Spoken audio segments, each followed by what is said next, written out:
Recording in progress.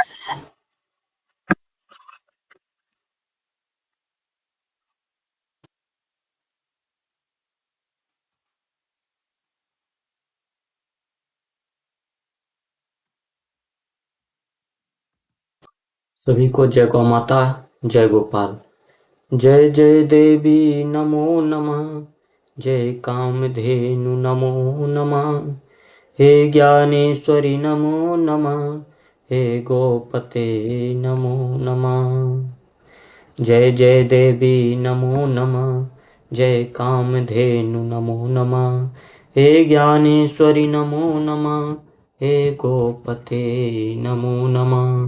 सर्वकाम दुरे देवी सर्वतीर्थाभिषेचनी, पावने सुरभि श्रेष्ठे देवी तोभ्यं नमोस्तुते, देवी तोभ्यं नमोस्तुते। शुद्धिकरण तन मन का करती, शुद्धिकरण तन मन का करती, योग युक्त जीवन प्रदायिनी, जग पोषण करने वाले तो धन्य धन्य तो माँ वरदायिनी, धन्य धन्य तो माँ वरदायिनी। जय कामधेनु जय माँ सुरभि जय नंदिनी जगवंदनी, कपिला कमला हे कल्याणी हे वरदानी जय जय माँ। जय कामधेनु जय माँ सुरभि जय नंदिनी जगवंदिनी, कपिला कमला हे कल्याणी हे वरदानी जय जय माँ। औषधियाँ वर रूप में पाकर मानव हुआ निरोगी, पंचगव्य की गुणवत्ता को समझाए मुनि योगी। कल्याणी तू स्नेह स्वरूपा है, तू श्याम मन भावनी है, तू श्याम मन भावनी। जय कामधेनु जय माँ सुरभि जय नंदिनी जगवंदिनी, कपिला कमला हे कल्याणी हे वरदानी जय जय माँ। तेरी सेवा हृदयों से संताप का भार मिटाती है, तेरी सेवा हृदयों से संताप का भार मिटाती है। स्वस्थ रहे हर नर नारी तो अमृत पान कराती है, स्वस्थ रहे हर नर नारी तो अमृत पान कराती है। बल बुद्धि का तेज तुम्ही से, बल बुद्धि का तेज तुम्ही से, माँ तू ज्ञान प्रदायिनी। भुक्त्वा तृणानि शुष्कानि पीत्वा तोयं जलाश्रयात्, दुग्धं ददति लोकेभ्यो गावो विश्वस्य मातरम्। या सर्वमिदं व्याप्तं जगत् स्थावर जंगमं, कामधेनु शिरसा वन्दे भूते भव्यस्य मातरम्। शुद्धिकरण तन मन का करती, योग युक्त जीवन प्रदायिनी, जग पोषण करने वाली तो धन्य धन्य तो माँ वरदायिनी, धन्य धन्य तो माँ वरदायिनी। जय कामधेनु जय माँ सुरभि जय नंदिनी जगवंदिनी, कपिला कमला हे कल्याणी हे वरदानी जय जय माँ। जय जय देवी नमो नमः, जय कामधेनु नमो नमः, हे ज्ञानेश्वरी नमो नमः, हे गोपते नमो नमः, हे गोपते नमो नमः। बोलिए गौ माता की जय, कामधेनु भैया मैया की जय।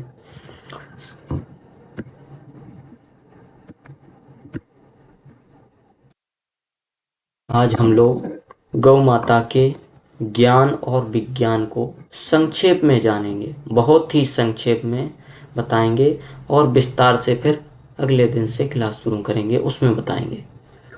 गाय माता का ज्ञान विज्ञान क्या है, गाय क्या है। गाय धर्म शास्त्र है, गाय अर्थशास्त्र है, गाय चिकित्सा शास्त्र है, गाय वास्तु शास्त्र है, गाय पर्यावरण शास्त्र है, गाय कृषि शास्त्र है।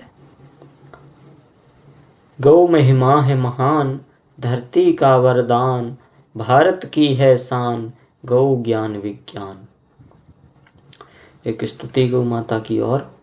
जयति जय जय गौ माता,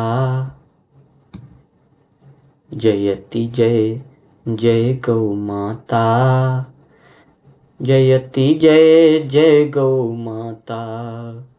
बल आरोग्य प्रदायिनी तुम हो जग माता, जयति जय जय गौ माता। वसुओं की तुम पुत्री रुद्रों की माता, वसुओं की तुम पुत्री रुद्रों की माता। आदित्यों की भगनी सुंदर सुखदाता, जयति जय जय गौ माता। सागर मंथन में प्रगटी तुम कामधेनु मैया, सागर मंथन में प्रगटी तुम कामधेनु मैया।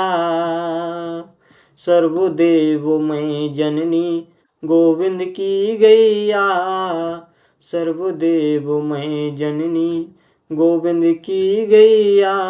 जयति जय जय गौ माता। दैहिक ताप विनाशिनी निर्मल मति दाता, दैहिक ताप विनाशिनी निर्मल मति दाता। अमृत तत्व प्रदायिनी दूध पुष्टि दाता, जयति जय जय गौ माता। नंदिनी कपिला सुरभि स्वरूपा देवों की माता, नंदिनी कपिला सुरभि स्वरूपा देवों की माता। सत्यमार्ग में हमें चलाओ जो है सुखदाता, सत्यमार्ग में हमें चलाओ जो है सुखदाता। जयति जय जय कामधेनु माता, जयति जय जय कामधेनु माता। इस कार्यक्रम को शुरू करने से पहले सभी लोग परमात्मा का स्मरण सर्वदेवमयी गौ माता, सर्वदेवमयी जगत जननी गौ माता के रूप में करें। सभी से निवेदन है कि मन को एकाग्र करें। मित्रों, जैसे वैज्ञानिकों ने भौतिक जगत के ढेरों रहस्यों को खोजकर आधुनिक विज्ञान का विकास किया है, ठीक उसी प्रकार भारतीय आध्यात्मिक मनीषियों ने, ऋषियों ने जीवन और सृष्टि के जटिल रहस्यों का विश्लेषण किया है, जिसमें गौ विज्ञान एक बहुत ही महत्वपूर्ण विधा है। बड़े ही गर्व की बात है कि भारत ने ही गौ के ज्ञान का अनुपम ज्ञान दिया है। वर्तमान के विकट समय में भी यदि मानव को अपनी खोई हुई सुख, शांति, समृद्धि और स्वास्थ्य फिर से पाना है तो गौ एवं गौवंश के महत्व को समझना होगा, उसे अपने जीवन का हिस्सा बनाना ही होगा। तो आइए गौ के महत्व को आध्यात्मिक और वैज्ञानिक दृष्टिकोण, दोनों ही दृष्टिकोण से समझने का प्रयास करते हैं। भारतीय धर्म संस्कृति की आधारशिला कौन है? गौ माता। गौ माता है पूज्य हमारी, गौ माता है पूज्य हमारी, धरती का वरदान, प्राण हमारी है संस्कृति का, गौ ज्ञान विज्ञान। मित्रों, भारतवर्ष प्राचीन काल से ही अध्यात्म प्रधान देश रहा है। लाखों वर्षों से चली आ रही भारतीय संस्कृति के घरों में भी धार्मिकता का ही खाद पानी डाला गया और इस धर्म प्रधान संस्कृति की धुरी में गौ माता का बड़ा ही महत्वपूर्ण स्थान है। गौवंश के बिना भारतीय धर्म संस्कृति की कल्पना भी नहीं की जा सकती। बताया जाता है कि गौवंश की समुद्र मंथन से प्राप्त कामधेनु गौ के द्वारा हुआ है। गौवंश की उत्पत्ति समुद्र मंथन से प्राप्त कामधेनु गौ माता के द्वारा हुआ है। प्राचीन धर्म ग्रंथों में ढेरों स्थान पर गौ महिमा का वर्णन मिलता है। अथर्ववेद में कहते हैं, अथर्ववेद में गौओं को रुद्रों की माता, वसुओं को वसुओं की दुहिता, अथर्ववेद में गौओं को रुद्रों की माता, वसुओं की दुहिता, आदित्यों की स्वसा और अमृत की नाभि कहा गया है। महाभारत में बताया गया है, महाभारतकार ने लिखा है कि गौ की स्तुति करते हुए महाभारतकार ने लिखा है कि गौएं सर्वश्रेष्ठ, पवित्र, पूजनीय और संसार भर में उत्तम हैं। इनके दूध, दही, घी और गब्य सबसे यानी कि संसार भर में सबसे अधिक उत्तम है। इनके दूध, दही, घी से दवाइयाँ भी बनती हैं। गब्य के बिना संसार में यज्ञ संपन्न नहीं होते। गौ में सदैव लक्ष्मी निवास करती है। गौ माता जहाँ रहती है वहाँ पाप निवास नहीं करते। ये प्राणी मात्र को सुख संपदा से विभूषित करती रहती है। गाय संपूर्ण प्राणियों की माता है। धर्म संस्कृति से है नाता, गाय हमारी राष्ट्र माता। अग्नि पुराण में कहा गया है कि गौएं पवित्र और मंगलकारी हैं। गौओं में समस्त लोग प्रतिष्ठित हैं। ऐसी मंगलकारी गौ माता का आइए थोड़ा और गुणगान करते हैं। मंगलकारी माँ हमारी गौ माता, मंगलकारी माँ हमारी गौ माता, मंगलकारी माँ हमारी गौ माता, जय हो माँ हमारी गौ माता। देवासुर संग्राम में हमने, देवासुर संग्राम में हमने गौ माता को पाया था। रघुकुल में वह कामधेनु थी, कान्हा ने अपनाया था।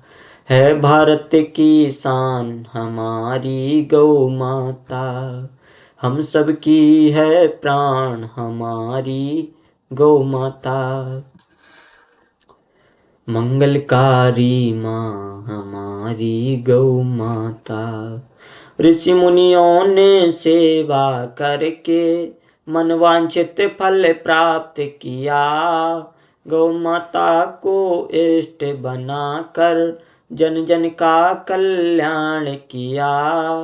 ममता की फरियाद हमारी गौ माता, संस्कृत का अध्याय हमारी गौ माता। जय हो माँ हमारी गौ माता, मंगलकारी माँ हमारी गौ माता। भाव संवेदनाओं की गंगोत्री गौ माता को कहा गया। भाइयों बहनों, हमारा भारत देश दया, क्षमा आदि दिव्य गुणों के लिए जाना जाता रहा है।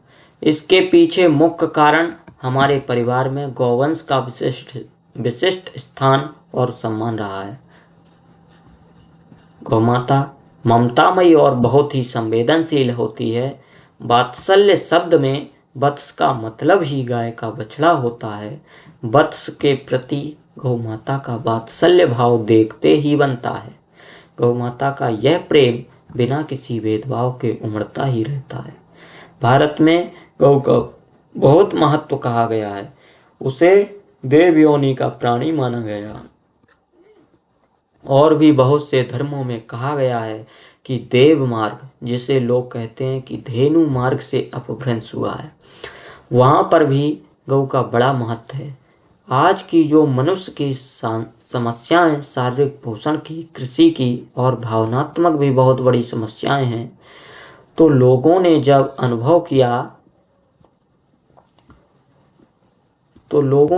अनुभव किया तो यह पाया कि गाय मनुष्य की भावनाओं को बड़े ही गहराई से समझती है।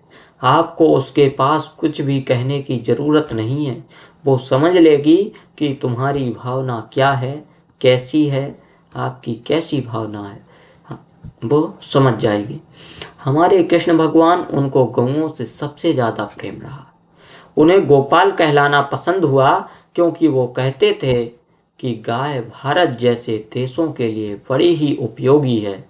और उनसे अंत में पूछा किसी व्यक्ति ने, वैसे तो वो मुक्त थे, वो लेकिन श्रीमद् भागवत में आता है, किसी ने उनसे पूछा कि आप क्या चाहोगे, तो उन्होंने कहा कि बस मैं एक बात चाहूँगा कि मेरे आगे गाय रहे, मेरे पीछे गाय रहे, मेरे आजू बाजू गाय रहे, मैं गायों के बीच में ही रहूं। गाय का महत्व समझे और उसका उपयोग करने लगे तो ये बात कहना गलत है कि हम गाय को पालते हैं, बल्कि गाय तो हमें पालती है। क्योंकि गाय तो अपना पेट सूखे तृण घास से भर लेती है और हमें तो वो पंचगव्य जैसी अनमोल चीजें देती है। इसके लिए हमें अपने ज्ञान विज्ञान विवेक से सोचना पड़ेगा, और मनुष्य को कमी है आज वो सभी गाय से प्राप्त हो सकती है। कहा जाता है कि माँ शब्द की उत्पत्ति वत्स के मुख से हुई है। बाद में हम मनुष्यों ने सीखा गौ माता के साथ परिवार भाव से रहने वाले मनुष्य को वह करुणा, दया और विनम्रता जैसे दिव्य संस्कारों से सहज ही पोषित करती रहती है। वर्तमान समय में संस्कारहीनता का जो दुर्गुण बच्चों में पनप रहा है, उससे निजात पाने के लिए गौ माता का आश्रय लेना ही होगा। निश्चल प्रेम करने वाली गौ माता है, गौ माता है। कौन हमारे सुखदाता हैं? धरती गंगा गौ माता है। कौन हमारे सुखदाता? धरती गंगा गौ माता। आध्यात्मिक साधना और ज्ञान प्राप्ति में गौ का बहुत महत्व है। आध्यात्मिक साधना और ज्ञान प्राप्ति में गौ माता का बहुत अधिक महत्व है। सूर्य की 7 किरणों में से एक किरण का नाम गौ किरण है। गौ माता सूर्य की दिव्य शक्ति को धारण करती है। यही कारण है कि भारत के सभी ऋषि मुनि और तपस्वी गौ की सेवा को ही अपनी साधना का आधार मानते थे। बहुत पुरानी बात नहीं है। वेद मूर्ति तपोनिष्ठ पंडित श्री राम शर्मा आचार्य जी गायत्री महापुरुष चरण साधना की सफलता में गौ माता का विशेष स्थान रहा है। बसंत पंचमी सन 1926 को 15 वर्ष की बाल्यावस्था में ही आचार्य जी ने 24 वर्ष की गायत्री महापुरुष चरण साधना हेतु कठोर आहार संयम का संकल्प लिया। वे श्यामा गौ को जौ खिलाते। गौ माता के गोबर से जो जौ के दाने बाहर आ जाते, उसे धोकर व सुखा कर रखते। केवल उसी संस्कारित जौ की रोटी और छाछ का सेवन करके 24 वर्ष की गायत्री महापुरुष चरण साधना पूर्ण की। आचार्य जी की स्कूली शिक्षा मात्र 4थी ही थी, पर गौ माता और गायत्री साधना का इतना प्रताप था जो वे ज्ञान के चलते फिरते एक साइक्लोमीडिया हो गए। लगभग 3200 किताबों की उन्होंने रचना की, जो कि विश्व के इतिहास में अभूतपूर्व है। गौ माता सूर्य की ऊर्जा को अवशोषित कर अपने शरीर में स्वर्ण क्षार के रूप में धारण करती है। इसी स्वर्ण क्षार का अंश गौ माता के दूध, दही, घी, गोबर व गौमूत्र में होता है। यह स्वर्ण क्षार बुद्धि को तीव्र बनाता है। गौ माता के शरीर से दिव्य तरंगें 24 घंटे निकलती रहती हैं, जिसका लाभ गौ सेवा करने वाले को स्वतः ही होने लगता है। प्राचीन गुरुकुलों में गौ सेवा का कार्य विद्यार्थियों के लिए अनिवार्य हुआ करता था। तभी तो यहाँ के विद्यार्थी संस्कारवान और बलवान हुआ करते थे। लेकिन वर्तमान समय में भी जो विद्यार्थी गौ सेवा और पंचगव्य का सेवन करते हुए विद्या का अध्ययन करेंगे या करते हैं, वे कुशाग्र बुद्धि के धनी बनेंगे, या जो करते हैं वो धनी बने हैं।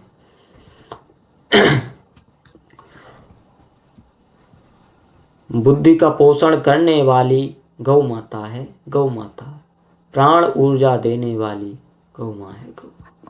भारतीय नस्ल की गाय का ही महत्व है, अन्य का नहीं।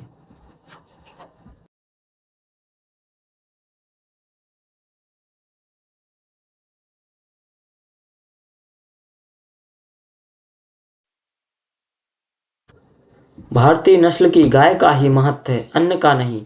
मित्रों, हम जिस गौ माता की महिमा का वर्णन कर रहे हैं और आगे भी विस्तार पूर्वक हमेशा गुणगान करने वाले हैं, उसका संबंध केवल भारतीय नस्ल की गायों से ही है, जिसकी पहचान बहुत ही सरल है।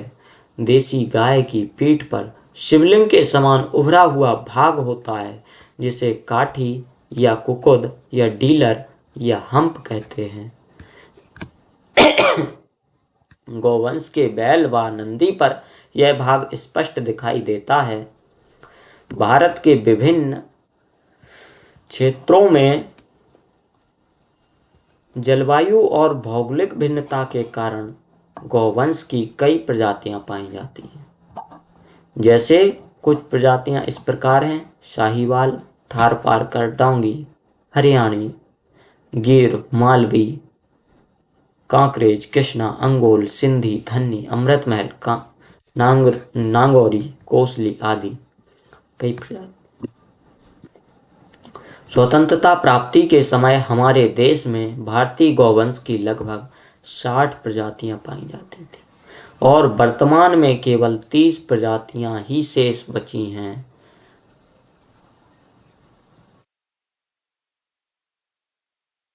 यदि आज वर्तमान की स्थिति देखें तो और भी कम प्रजातियां शेष बची हैं।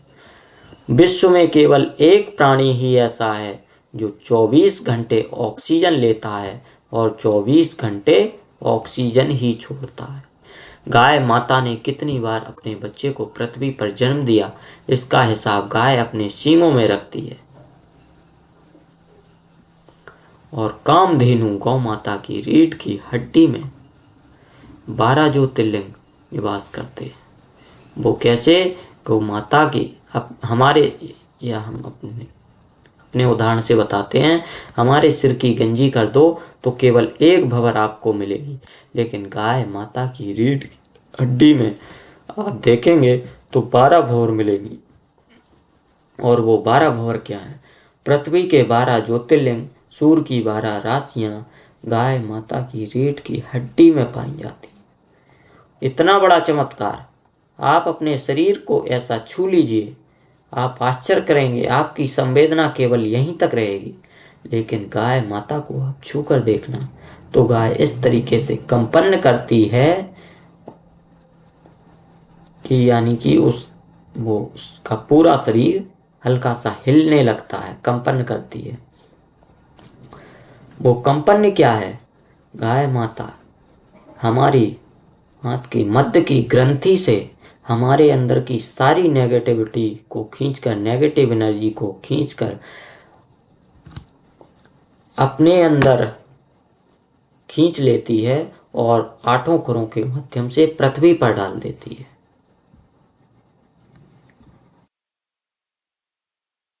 गाय ऐसा इस ब्रह्मांड का तड़ित चालक है कि वो आपकी नेगेटिव एनर्जी को, अशुभ संकेतों को और ब्रह्मांड से होने वाली अनिष्ट मंगलकारी किरणों को गाय माता अपनी रीढ़ की हड्डी में लेकर के और गोबर गौमूत्र के माध्यम से भी प्रक्षालन कर देती है। ऐसा कोई ऋषि बता दीजिए, ऐसा कोई अवतार बता दीजिए, ऐसा कोई सफल व्यक्ति, संत, सुधारक बता दीजिए, ऐसा कोई महान व्यक्ति बता दीजिए, ऐसा कोई पवित्र ग्रंथ बता दीजिए जिसने गाय को छोड़कर के प्रगति करी हो। हर एक सफल व्यक्ति के जीवन में कहीं ना कहीं गाय का रिश्ता अवश्य रहा है। मित्रों, हमारी गौ माता के समान दिखाई देने वाला एक और चौपाई प्राणी है जिसे हॉलिस्टीन फ्रिजियन, जर्सी आदि नामों से जानते हैं। ये सभी विदेशी चौपाए हैं जिसे अधिक दूध उत्पादन करने के लिए सुअर के जीन से क्रॉस ब्रीड पद्धति द्वारा विकसित किए गए। गाय जैसे दिखने वाले इन चौपायों के पीठ पर ना तो शिवलिंग जैसी आकृति होती है, ना ही गलकंबल होता है, और इनके दूध में वह गुणवत्ता भी नहीं होती जो भारतीय गाय के दूध में होती है, बल्कि इनके दूध में वैज्ञानिकों ने बीमारी उत्पन्न करने वाले कारक बताए हैं। वैज्ञानिकों ने पुष्टि की है कि इनका दूध लगातार कोई व्यक्ति पीता रहे तो कैंसर कारक प्रभाव बढ़ सकते हैं। इनमें भारतीय जलवायु को सहन करने की क्षमता ना हो पाने के कारण इनमें कई प्रकार की बीमारियां भी पनपती हैं। अतः इन प्राणियों के दूध से बचने की जरूरत है और जर्सी व खेती के काम भी नहीं आ सकते। इसलिए भारतीय नस्ल की देसी गौवंश का ही प्रयोग करना चाहिए। आयुर्वेद चिकित्सा पद्धति गौमाता के बिना अधूरी है। जिस घर में हो देसी गाय वह घर रोग से मुक्ति पाए। मित्रों, आयुर्वेद में देसी गाय के दूध, दही, घी, गोबर और गौमूत्र को कब्ब कहा गया है। इन पांचों को मिलाने पर जो मिश्रण तैयार होता है उसे आयुर्वेद की भाषा में पंचगव्य कहा जाता है।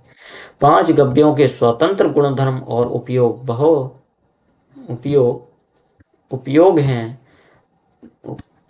बहुत सी जड़ी बूटियों को शोधन और रसायनों का शोधन आदि गौमूत्र के द्वारा होता है, जैसे बाकुची, मिलावा, वत्सनाभ, शिलाजीत, गंधक, संजीवनी बटी, त्रिभुवन कीर्ति रस आदि। च्यवन ऋषि द्वारा च्यवनप्राश में गौघृत का ही प्रयोग किया जाता था।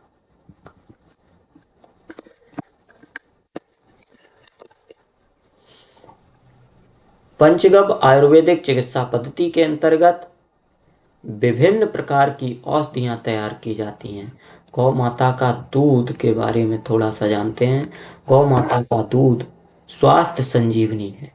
मित्रों, गौ माता की पीठ पर जो कुबड़ होता है उसमें सूरकेतु नामक नाड़ी होती है, जो किसी अन्य प्राणी में नहीं पाई जाती। इसी सूरकेतु नाड़ी द्वारा सूर्य की दिव्य ऊर्जा को गौमाता अवशोषित करके अपने शरीर में धारण कर लेती है। यही कारण है कि गाय के दूध, दही, घी में पीले रंग की आभा दिखाई पड़ती है।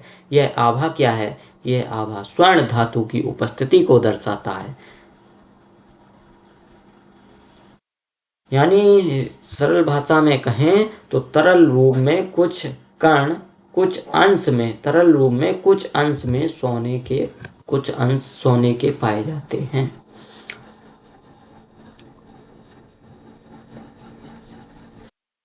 तो आइए ऐसी गौ माता के दूध की महत्ता को समझने का और भी आगे प्रयास करते हैं। आहार शास्त्र के वैज्ञानिक ने गौ दूध को संपूर्ण आहार के रूप में स्वीकार किया है। मानव शरीर के पोषण और विकास के लिए आवश्यक लगभग सभी तत्व गौ दुग्ध में विद्यमान होते हैं। गौ माता का दूध शक्ति देता है, बुद्धि देता है। वंदे गौ मातरम, वंदे गौ मातरम। विशेषज्ञों का मानना है कि गाय के दूध से जितनी शक्ति मिलती है उतनी तो अंडों और मांस से भी नहीं मिलती। इसका मुख्य कारण तो यह है कि गौ दुग्ध में पाए जाने वाले 21 प्रकार के अमीनो एसिड के प्रभाव से दूध का अधिकांश हिस्सा शरीर में अवशोषित हो जाता है और सुपाच्य होने के कारण गौ दुग्ध जल्दी शक्ति पैदा करता है। दूसरी ओर भैंस का दूध दुष्पाच्य होने के कारण साधारण पाचन शक्ति वाले पचा नहीं सकते और कई बार तो नुकसान भी हो जाता है। इसी प्रकार जर्सी नामक प्राणी का दूध स्वास्थ्य के लिए हानिकारक है। न्यूजीलैंड के वैज्ञानिक कीथ वुडफोर्ड की पुस्तक में वुडफोर्ड ने लिखा है, डेमिन in the milk illness, health and politics. इसमें लिखा है, वुडफोर्ड ने क्या लिखा? जर्सी गाय के दूध में हिस्टीरियन नामक निकोटीन जैसा जहरीला पदार्थ पाया जाता है। इस दूध के लगातार सेवन से मानव शरीर के अंदर काम वासना, उत्तेजना, नपुंसकता, heart attack, sugar, blood pressure और कैंसर जैसे भयंकर रोग उत्पन्न होते हैं।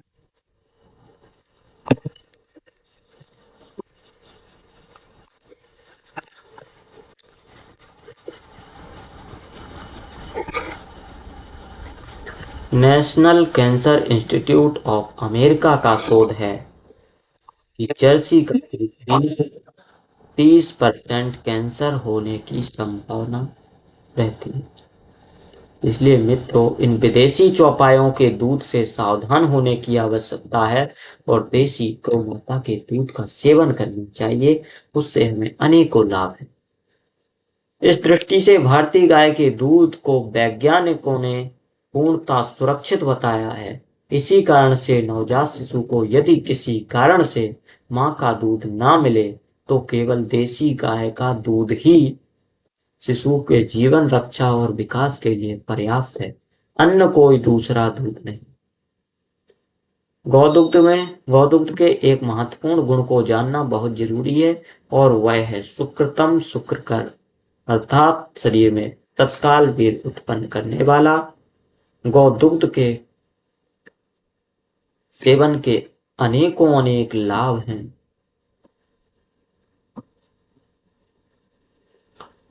गौदुग्ध से संबंधित कुछ और बातें। गौदुग्ध कब पीना चाहिए, कब नहीं पीना चाहिए।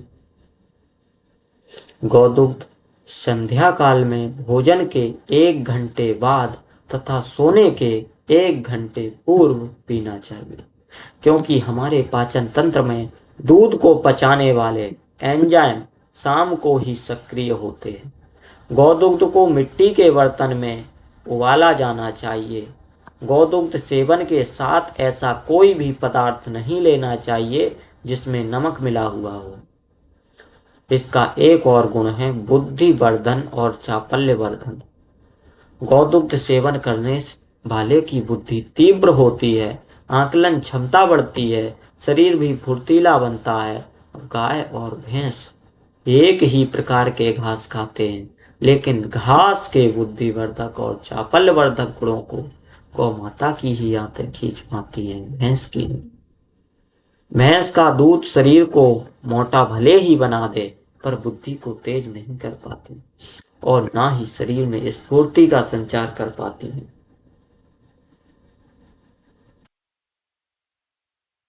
आपने देखा ही होगा कि गाय माता का बछड़ा जन्म लेने के 1 घंटे के अंदर ही उठ खड़ा हो जाता है और चलने फिरने लगता है। बछड़ा अपनी मां को गायों की भीड़ में भी आसानी से पहचान लेता। प्राचीन काल में युद्धों में सैनिकों के साथ कुछ गायें भी रखी जाती थी, जिससे कि सैनिकों के बुद्धिबल और शरीर बल में कोई कमी ना पड़े। डॉक्टर पीपल्स ने गौदुग्ध पर हुए परीक्षणों से यह पाया है, यदि गौएं किसी कारणवश कोई विषैला पदार्थ खा जाएं,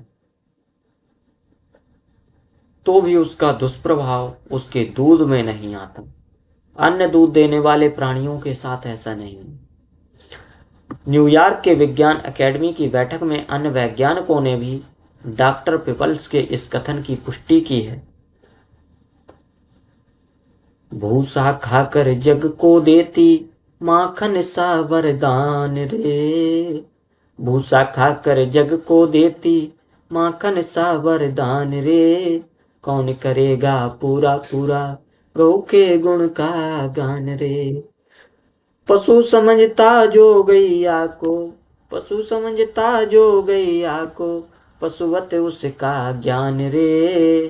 गौ माता तो चलती फिरती अमृत की है खान रे, गौ माता तो चलती फिरती अमृत की है खान रे।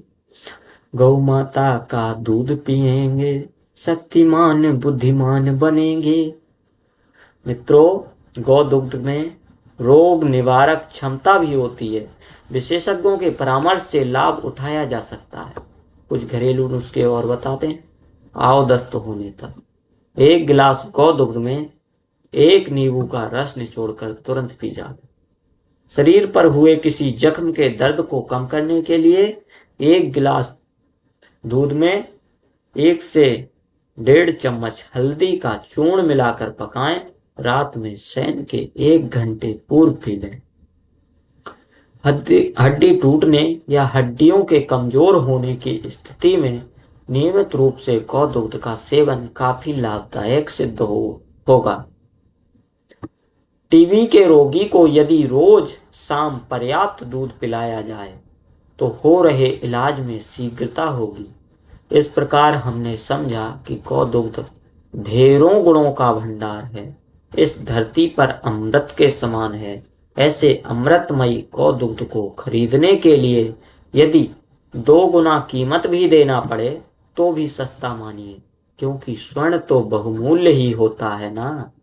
इस देश में जो धन शराब पीने में बर्बाद हो रही है, काश यदि उसे दूध पीने में खर्च किया जाता तो कितना बेहतर होता।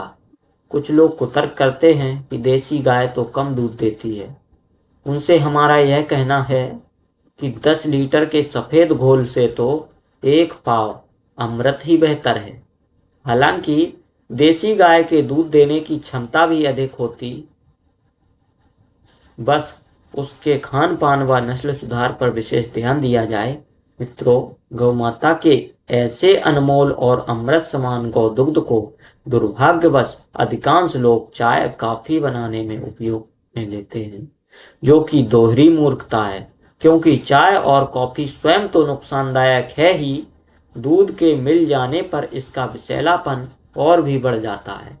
हमें संकल्प पूर्वक चाय और कॉफी छोड़कर जरूरतमंदों को गौदुग्ध उपलब्ध कराना चाहिए। जिस देश में गौ दूध की नदियां सदा बहती रहीं, जिस देश में गौ दूध की नदियां सदा बहती रहीं, बच्चे तरसते आज हैं गौ दूध का दर्शन नहीं।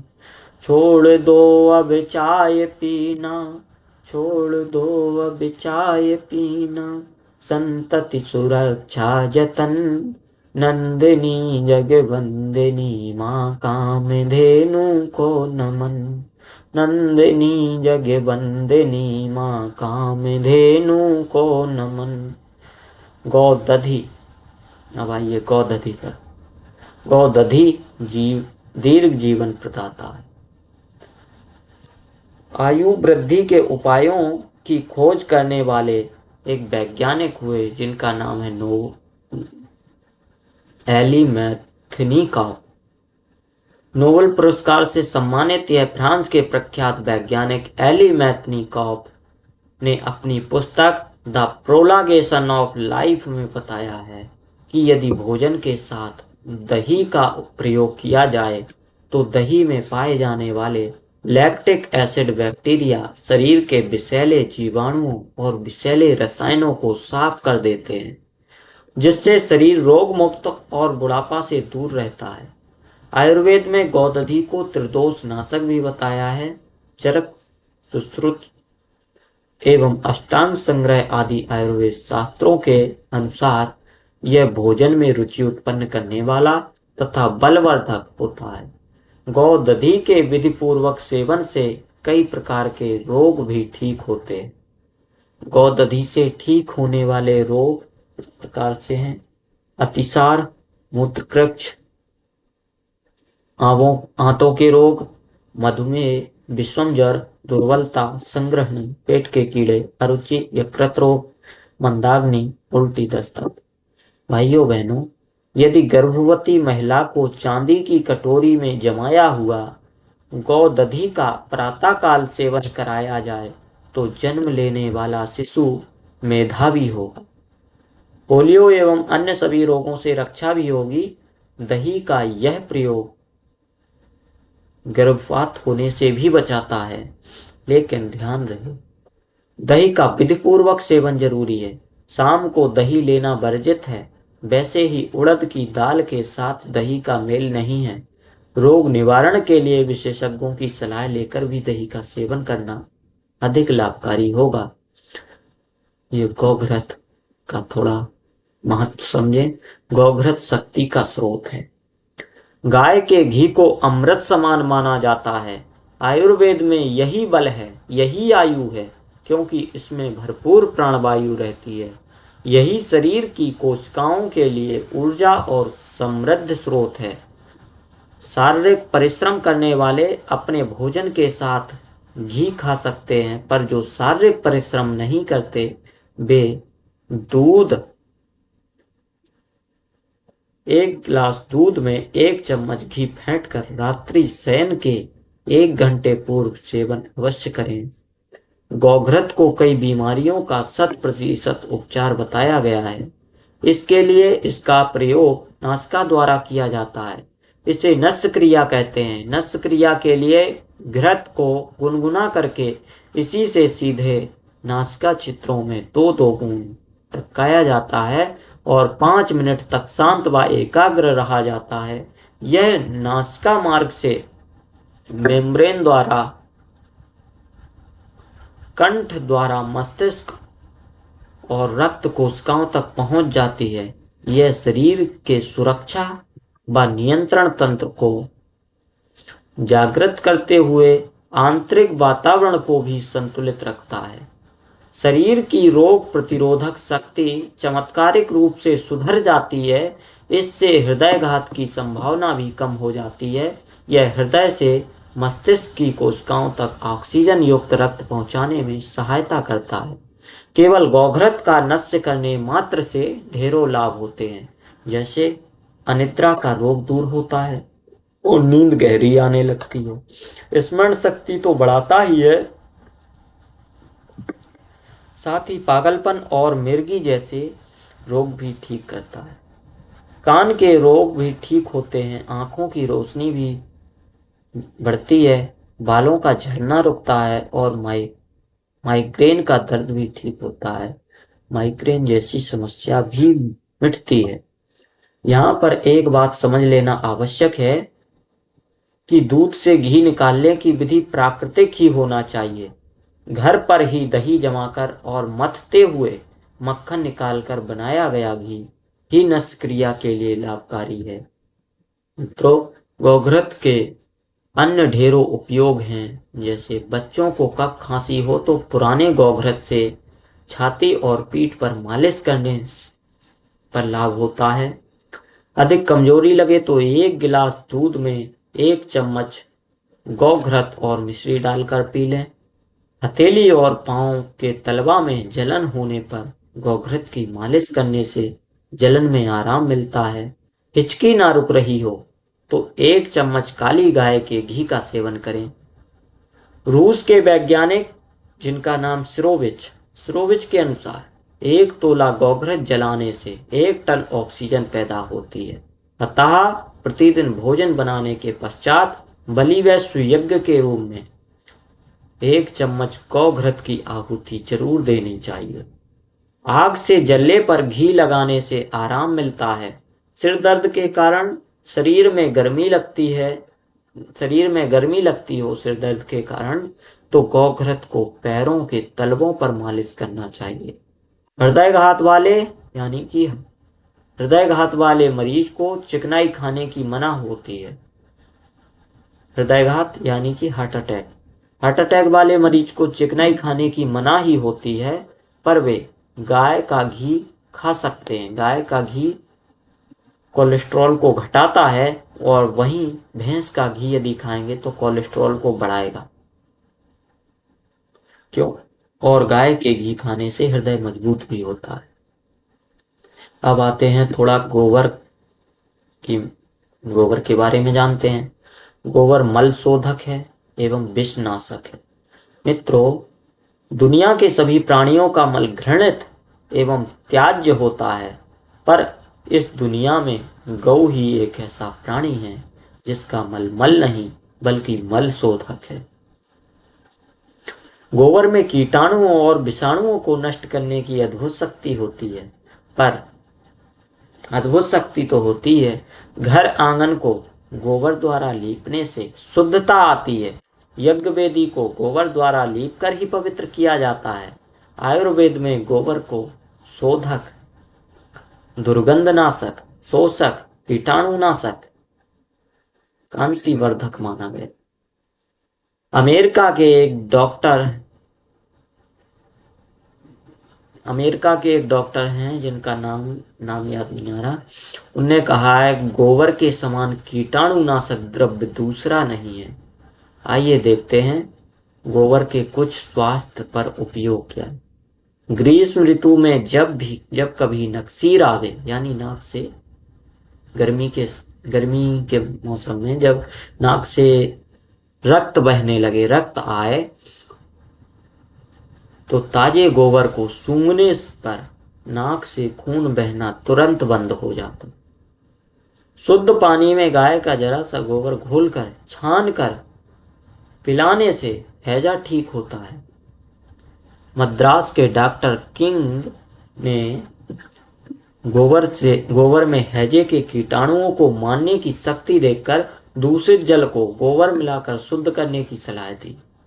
इटली के वैज्ञानिक जी विरगेट ने सिद्ध किया है कि गोबर से मलेरिया के परजीवी मर जाते हैं। शरीर में कहीं भी दाद, खाज, एक्जिमा आदि होने पर गोबर का लेप लगाना चाहिए। वैसे सप्ताह में एक बार कोई भी व्यक्ति शरीर में गोबर गौमूत्र से लगाकर स्नान कर सकते हैं। इससे त्वचा रोगों से बचाव होता है, साथ ही त्वचा में निखार भी आएगा। गोबर के कंडों को जलाकर कोयला प्राप्त किया जाता है, जिससे दंत मंजन भी बनाया जाता है। यह दंत मंजन दांतों के दर्द, फायरिया जैसे रोगों में भी बहुत फायदेमंद है। अब थोड़ा गौमूत्र के विषय में बात करते हैं। गौमूत्र एक महाऔषधि है। मित्रों, मानव का रोग निवारण के लिए गौमूत्र एक सर्वश्रेष्ठ चिकित्सा पद्धति है। आयुर्वेदिक ग्रंथ सुश्रुत संहिता में गौमूत्र के औषधीय गुणों से संबंधित गुणों में विस्तार पूर्वक वर्णन है। ब्रिटेन के डॉक्टर हार्टफोर्ड हैमिल्टन ने बताया कि गौमूत्र के उपयोग से हृदय रोग दूर होता है, यूरिन खुलकर आता है, धमनियों में रक्त का दबाव सामान्य होने लगता है, भूख बढ़ती है। गौमूत्र पुराने चर्म रोगों में भी उत्तम है। औषधि, ब्रिटेन के ही एक डॉक्टर सिमर्स का कहना है कि गौमूत्र रक्त में बहने वाले दूषित कीटाणुओं का भी नाश करता है। डॉक्टर पीएल चौधरी, निदेशक कामधेनु अनुसंधान एवं विस्तार केंद्र के निदेशक हैं, जो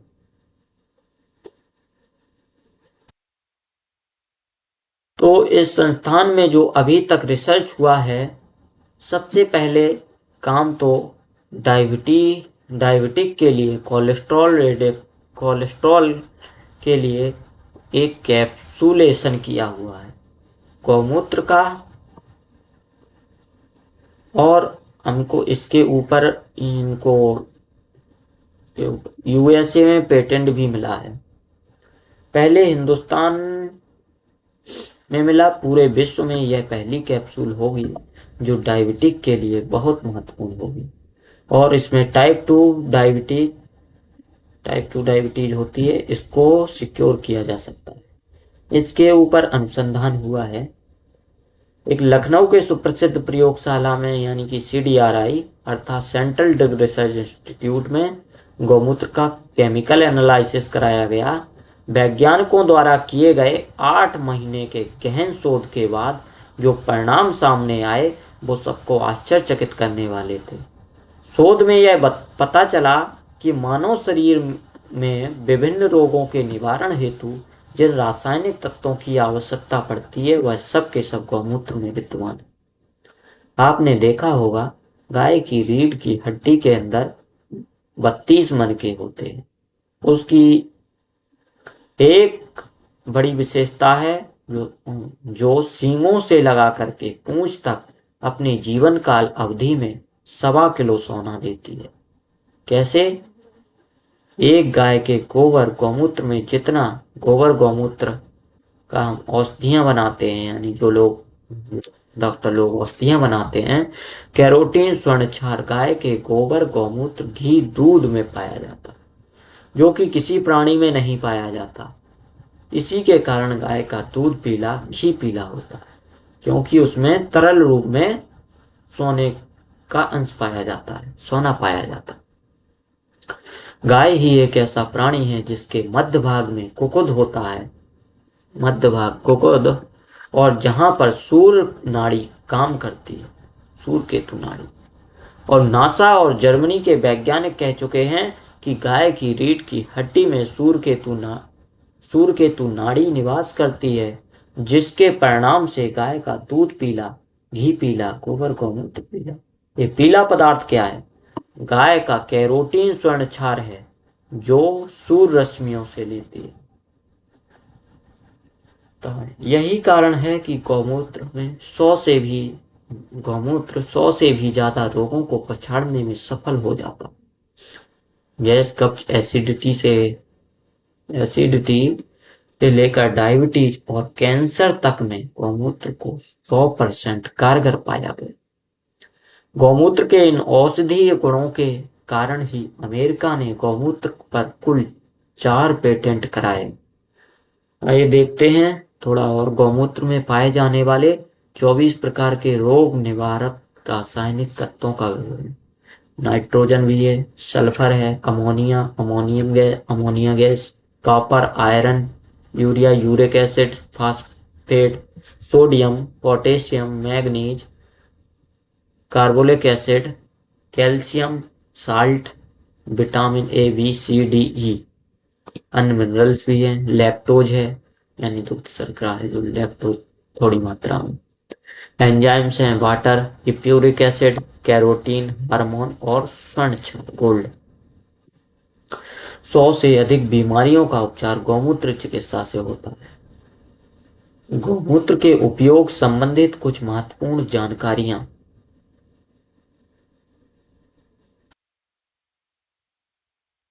गौमूत्र हमेशा भारतीय देशी नस्ल का ही लेना चाहिए। गर्भवती या अस्वस्थ गाय का ना लेवें। वन में चरने वाली काली गाय या गाय की वन में चरने वाली बछिया का गौमूत्र सर्वोत्तम होता है। ताजा गौमूत्र को मिट्टी या कांच के पात्र में लेवें, फिर सूती कपड़े से 8 तह के कपड़े से छान लेवें। अत्यधिक काल आरंभिक काल में 2 से 3 चम्मच और अभ्यास होने के पश्चात 2 चम्मच बढ़ा भी सकते हैं। गौमूत्र घनवटी का भी प्रयोग वैद्य की सलाह से हो सकता है। सामान्यतः स्वस्थ व्यक्ति को भी यानी गौमूत्र अर्क का प्रयोग कर सकते हैं। इससे कई रोगों से मुक्ति मिलती है।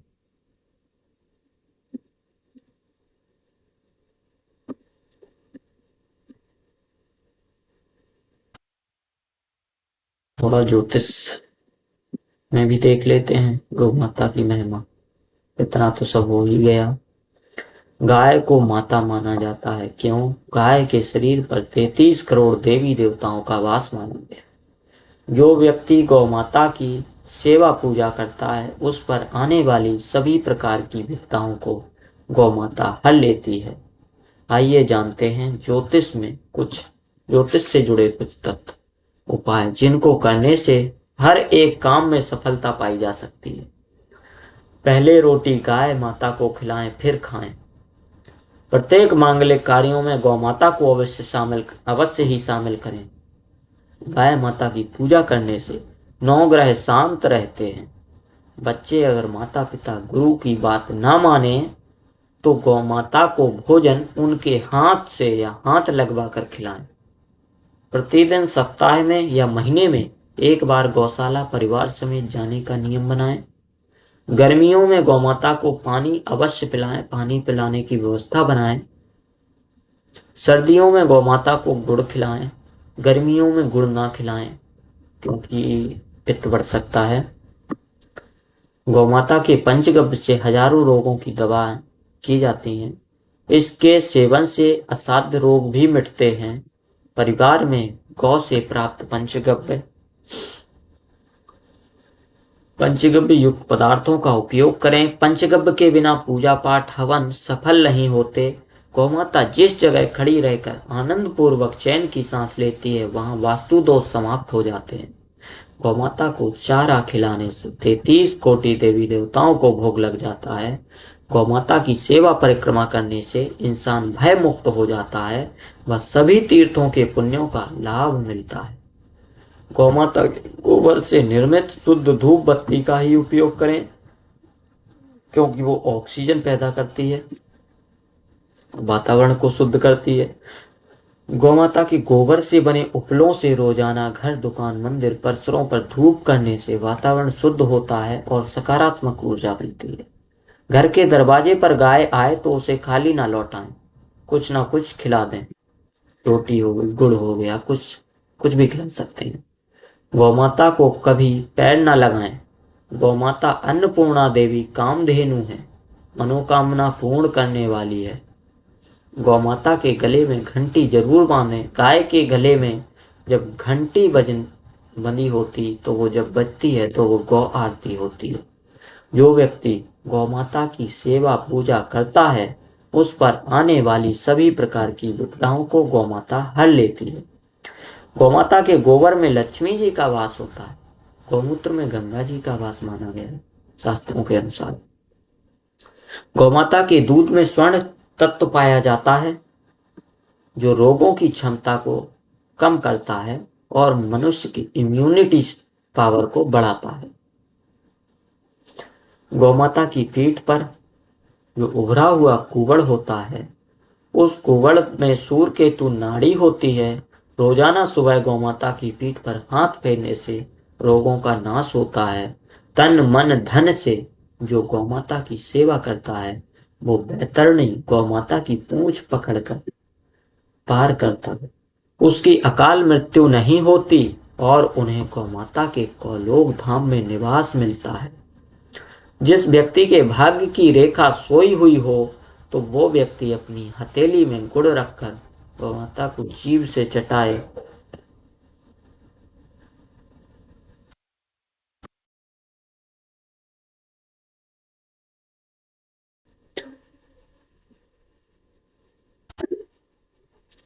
माता को जीभ से चटाए,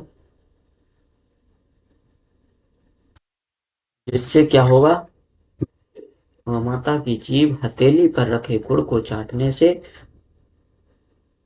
उस जीभ का स्पर्श हथेली पर होगा और व्यक्ति की सोई हुई भाग्य की रेखाएं खुल जाती हैं। गौमाता आनंद पूर्वक जहाँ सांस लेती है, छोड़ती है, वहां से नकारात्मक ऊर्जा भाग जाती है और सकारात्मक ऊर्जा की प्राप्ति होती है, जिससे वातावरण भी शुद्ध होता है, वास्तु दोष भी खत्म होता है। जो धैर्य पूर्वक धर्म के साथ गौ पूजन करता है, उनको शत्रु दोषों से छुटकारा मिलता है। स्वस्थ गौमाता का गौमूत्र अर्क यानी गौमूत्र अर्क का प्रयोग कर सकते हैं। गौमाता वात्सल्य भरी निगाहों से जिसे देखती है, उसके अंदर उसके ऊपर गौ कृपा हो जाती है। कोई भी शुभ कार्य अटका हुआ हो या प्रयत्न करने पर भी सफल नहीं हो रहा हो, तो गौ माता के कान में कहिए, अटका हुआ या रुका हुआ काम तुरंत हो जाए।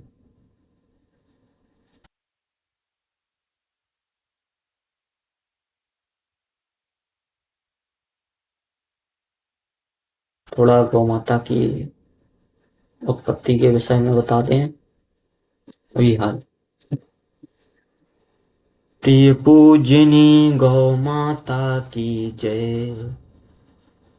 भाइयों बहनों, सुबह सुबह का समय था। सूर्य निकलने को आधा घंटा की देरी थी और देवता और दानवों के मध्य जब समुद्र मंथन का क्रम चल रहा था, तो जब 13वां रत्न आया, तो दोनों भयभीत होने लगे।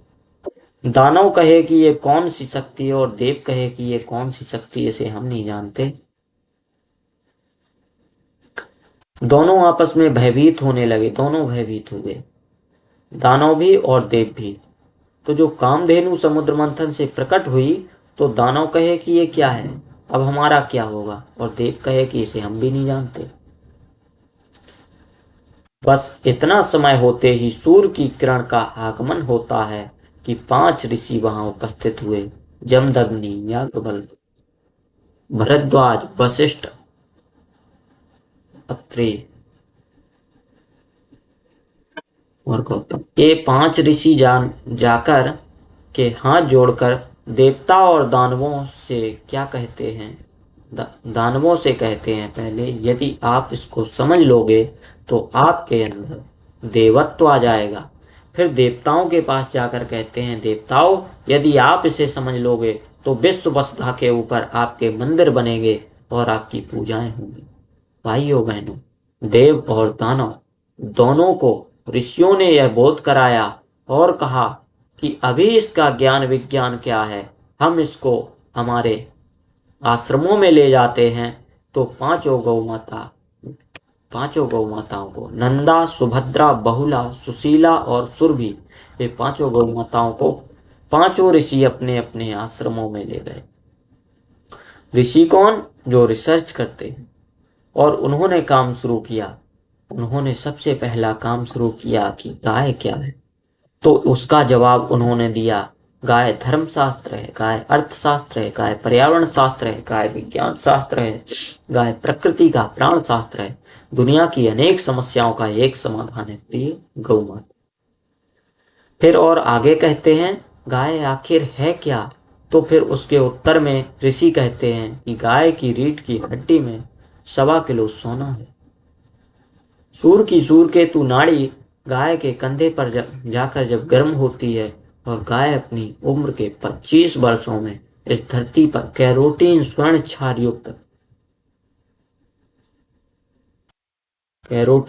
क्षार युक्त सोना देती है। वो कैसे? गोबर गौमूत्र दूध घी के माध्यम से। वो हल्का पीलापन क्या रहता है दूध में, घी में हल्का पीलापन क्या रहता है, वही तो स्वर्ण क्षार युक्त कैरोटीन है, जिसके कारण उसमें पीलापन रहता है। हमारे शरीर में जाकर के ये पीलापन क्या करता है, जितने भी पोषक तत्वों की कमी होती है उन्हें पूरा करते हैं। यह पोषक तत्वों की पूर्ति का सबसे बड़ा आहार है जो सूर से गाय लेती है।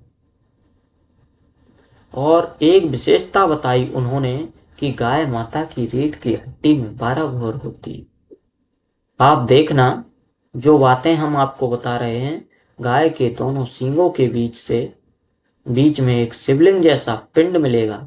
गाय के दोनों सींगों से लगाकर पूंछ तक 12 भौर मिलेंगी। ये पृथ्वी की 12 ज्योतिर्लिंग, सूर्य की 12 राशियां मेरी गाय की रीढ़ की हड्डी में रहती हैं। जबकि मनुष्य की गंजी करने पर सिर पर केवल 1 भौर मिलती है, लेकिन गाय की रीढ़ की हड्डी में 12 भौर मिलती है। और ऋषि लोग कहते हैं कि जब हम यज्ञ करते हैं तो कामधेनु यज्ञ के पास बैठ करके जब गौघृत की आहुतियां लगाते हैं तो 1 तोला गाय के घी से, 1 तोला गाय का घी जलने से, यानी कि 10 ग्राम घी जलने से 1 टन ऑक्सीजन बनती है। ये मैं भी नहीं, ये नासा के वैज्ञानिक भी कहते हैं। आगे गाय माता क्या करती है, निश्वास में ऑक्सीजन लेती है और ऑक्सीजन ही छोड़ती है। यह गुण धरती के ऊपर पीपल और तुलसी के अंदर है, लेकिन मेरी गाय माता इस देश की धरती के पेड़ों की हवा भी नहीं लेती, फिर वो किस कीमत पर कसाई के मरने के लिए जाए। मेरी गाय माता 24 घंटे ऑक्सीजन लेती है और ऑक्सीजन ही छोड़ती है। आगे बड़े महत्व की बात है। अभी तो हुए ये 5 चीजें, पांचों चीजों का बताया।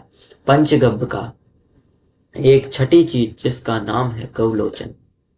गाय की पित्त की थैली में या भ्रगुटी के मध्य में एक 10 ग्राम की गोटी शिवलिंग जैसी होती। आप लोग आश्चर्य करेंगे, आज भी बंगाल और कोलकाता में 15,000 रुपए की 1 ग्राम बिकती है, और वो किसी गाय के शरीर से निकलती है। प्रत्येक गाय के शरीर से नहीं, किसी गाय के शरीर से निकलती है। जो गाय अत्यधिक प्रसन्न होती है अपने सेवक के ऊपर, जिस गाय की बहुत अच्छे से सेवा होती है, वो उस गाय से आशीर्वाद के रूप में निकलती है। 10 ग्राम 10 ग्राम की गोटी निकलती, वो कितनी? 1.5 लाख की कीमत हुई उसकी। 1.5 लाख, 1.5 लाख की सुगंध चलती फिरती।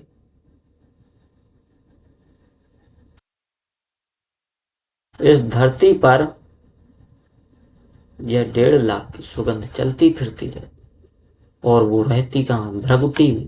गौलोचन, वो क्या करती है? गौलोचन मंत्रों को सिद्ध करती है, आध्यात्मिक प्राण की अंतःकरण ऊर्जा को सिद्ध करती है।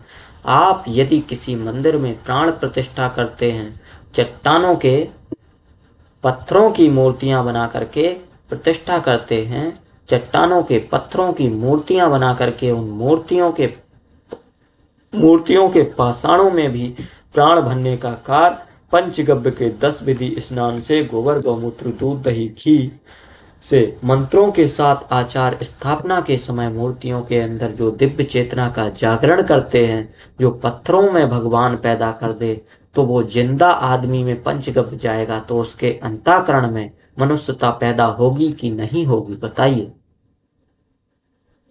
जाने गाय माता भगवान बनाएगी कि नहीं बनाएगी, लेकिन मेरी गाय माता की शक्ति इतनी है कि वे बच्चे में संस्कार भर देती है।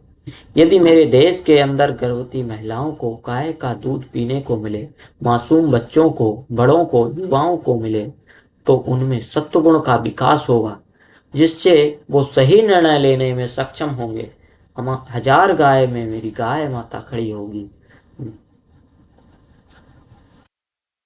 लेकिन लोग, जो गौसेवक अच्छा होगा वो बुला सकता है। क्या आप गाय माता को जानवर समझते हैं? गाय माता जानवर नहीं है। गाय माता चलता फिरता मनुष्य के निर्माण की, परमात्मा के इस सृष्टि के ऊपर देवत्व, मनुष्य में जागरण करने की शक्ति है, जो हमारे अंतःकरण में अध्यात्म के मंत्रों को, स्तुतियों को, पाठ को, यज्ञों को, भारतीय संस्कृति की उन जीवन मूल्यों को, जिन जिन जिन के लिए हम कथा सुनते हैं, यज्ञ करते हैं, संस्कार कराते हैं, इसके बारे में मैंने 2 लाइनें अथर्ववेद में भी पढ़ी, बहुत जबरदस्त हैं। गायत्री मंत्र के जप करने से सुप्त संस्कारों का जागरण होता है और गाय का दूध पीने से उन जागृत संस्कारों में स्थिरता आती है।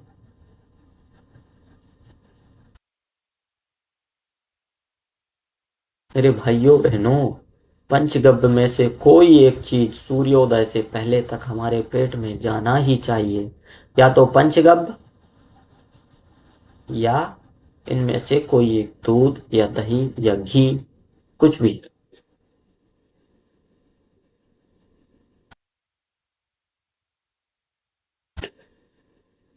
वेद, उपनिषद, पुराणों में और देश के संतों, शहीदों ने, देश के अवतारिक पुरुषों ने, सभी ने एक स्वर से कहा है, सभी ने एक स्वर से कहा है कि गाय मनुष्य के जीवन के संरक्षण, मनुष्य जीवन के संरक्षण, संस्कारों के जागरण, उसकी समस्त संपदा की उन्नति के लिए इस धरती पर अवतरित हुई है। और आपके यहाँ बता दूं, इस दुनिया में कोई भी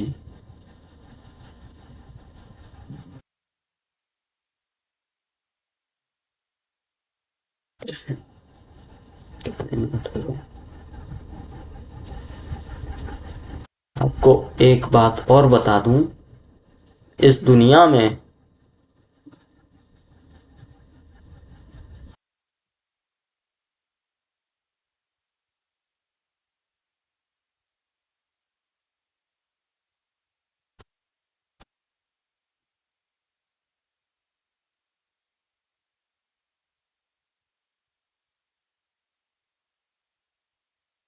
आवाज नहीं आ रही।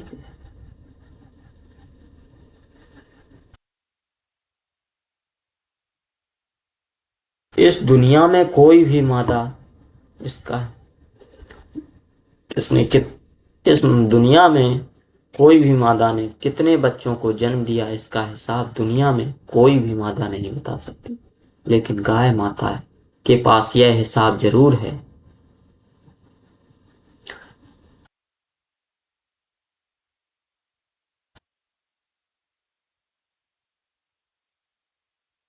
यह बड़ा आश्चर्य का विषय है। संसार के अंदर सूर्य भगवान सारे ग्रह नक्षत्र की परिक्रमा करते हैं और सूर्य भगवान गाय की परिक्रमा करते हैं। और इतना ही नहीं, सुनो कैसे।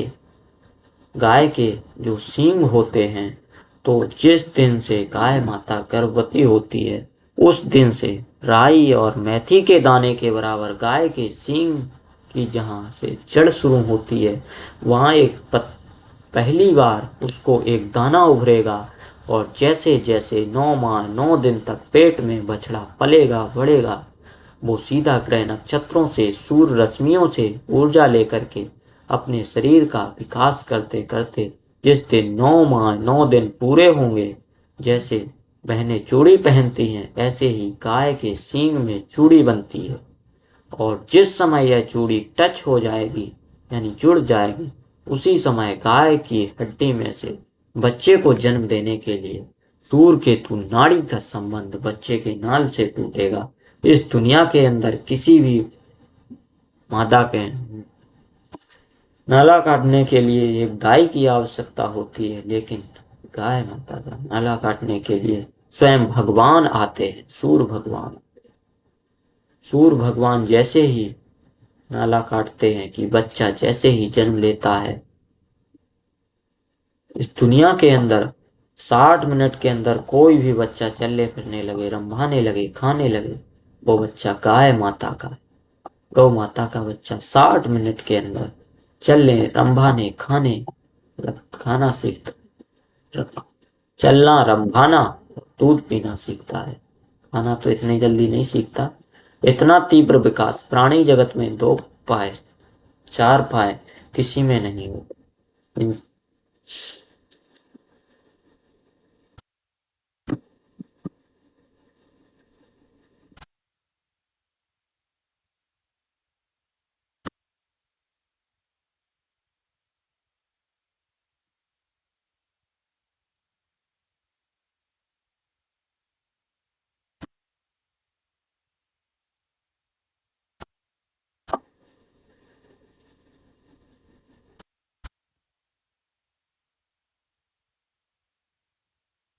गाय माता ही एक ऐसा पूर्ण प्राणी है जिसके लिए परमात्मा को भी अपना कालखंड गाय के लिए निकालना पड़ता है। और इसीलिए कहा गया है कि सप्त परिक्रमा गाय माता की करने से, सप्त धान्य खिलाने से, 7 बारों में अलग अलग ग्रह नक्षत्रों की शक्तियों के अनिष्ट दशा से बचने के लिए, विधि का विधान और झटी का लेख बदलने के लिए केवल गौ की शरण में चले जाइए। कोई पंडित पुजारी के पास जेब कटाने के लिए जाने की जरूरत नहीं। 27 दिनों के लिए गाय को गोद ले लीजिए। 27 ग्रह नक्षत्रों की शक्तियां आपकी दूर हो जाएंगी, बुरी शक्ति, बुरे प्रभाव दूर हो जाएंगे। गाय जब घास खाती है तो 64 प्रकार की तरंगें रंभा कर वापस निकालती है, और इसके परिणाम से जो उसकी सेवा करता है वो तरंगें उस तक जाती हैं। गाय का हमारे शरीर में सूक्ष्म अध्यात्म बहुत बड़ा है। मंत्रों को फलित करना, उपासना को फलित करना, मानव की सभी धातुओं को स्थिर करना, घर में रिद्धि सिद्धि लाना, वास्तु दोष को दूर करना, अनिष्ट दशाओं को दूर करना, भूत पिशाच से रक्षा करना। आपके घर परिवार में यदि काल सर्प दोष है, पितृ दोष है, तो इन दोषों की एक दवा गाय के गोबर में, गाय का गौमूत्र और थोड़ी सी हल्दी और थोड़ा सा सेंधा नमक मिलाकर मंगलवार के दिन अपने दरवाजे पर स्वास्तिक बनाइए, और अपने आंगन में स्वास्तिक बनाइए। जब तक मेरे देश में गाय के गोबर से लोग लीपते थे, हल्दी से सातिया बनाते थे और सेंधा नमक का उपयोग करते थे, तो पॉजिटिव एनर्जी आती थी।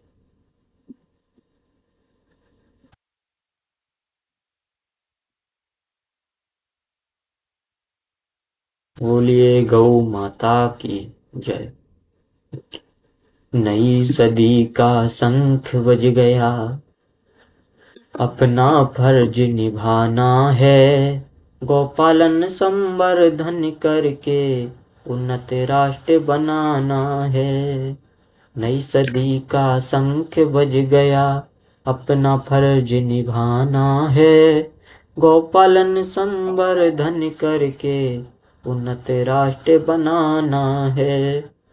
छोड़ दिया जब गौपालन को, दशा हमारी दीन हुई। गौओं की भी दुर्गति हो गई, उर्वर धरती छीण हुई।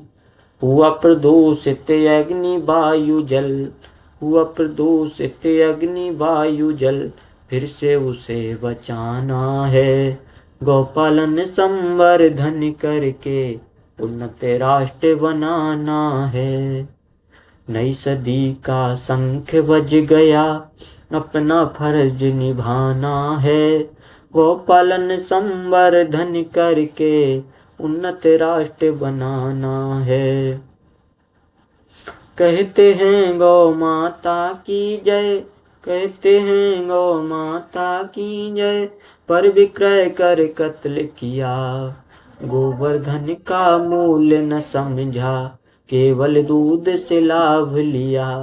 इसलिए सूना हर आंगन, इसलिए सूना हर आंगन, फिर से उसे बसाना है। गौपालन संवर्धन करके उन्नत राष्ट्र बनाना है, उन्नत राष्ट्र बनाना है। नई सदी का शंख बज गया, अपना फर्ज निभाना है। गौपालन संवर्धन करके उन्नत राष्ट्र बनाना है। आओ खड़े हर गौशाला का मिलकर के उद्धार करें। हरे अशक्त पशु आश्रय पाए, ऐसा भाव उदार भरें। गौघट घर घरे स्थापित कर, गौघट घर घरे स्थापित कर, माँ का आशीष पाना है। गौपालन संवर्धन करके उन्नत राष्ट्र बनाना है, उन्नत राष्ट्र बनाना है। अपना फर्ज निभाना है। उजड़ा गांव बसेगा फिर से, कोयल कूकू कूकेगी। बंजर धरती हरी भरी होकर नित सोना उगलेगी। जगत गुरु सोने की चिड़िया, जगत गुरु सोने की चिड़िया, फिर हमको कहलाना है। गौपालन संवर्धन करके उन्नत राष्ट्र बनाना है। अपना फर्ज निभाना है, अपना फर्ज निभाना है।